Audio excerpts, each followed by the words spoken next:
France has refused to let its fishermen become collateral victims of Brexit, with the UK warned its fish must not be able to enter the European market if access to British waters isn't granted to their own fishermen. A post-Brexit trade deal between the UK and EU remains on a knife edge, with the two negotiating teams working through the night in London in a frantic attempt to make a major breakthrough.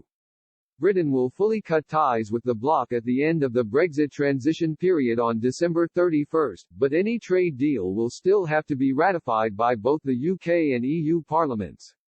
Fishing rights has remained a major stumbling block in post-Brexit trade negotiations, with both sides seemingly refusing to give too much ground on the crucial red line.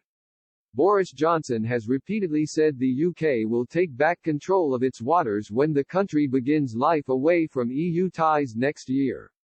But the EU negotiating team, under pressure from member states such as France and the Netherlands, are insisting their fishermen should have significant access to British waters and keep a large share of what they catch.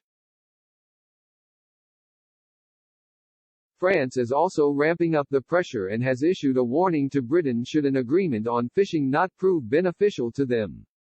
Xavier Bertrand, president of the Hauts-de-France region near the major port of Calais, tweeted, "Our fishermen must not be the collateral victims of Brexit.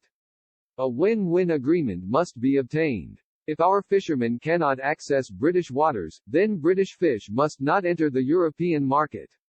French President Emmanuel Macron, an increasingly vocal voice in the fishing debate, is also trying to force Britain into providing the EU with widespread access to British fishing waters.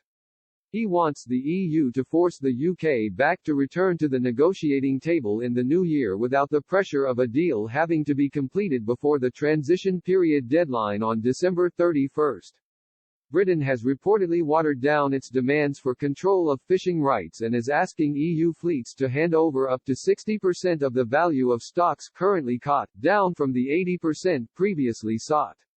However, this still falls short of the demands made by Brussels.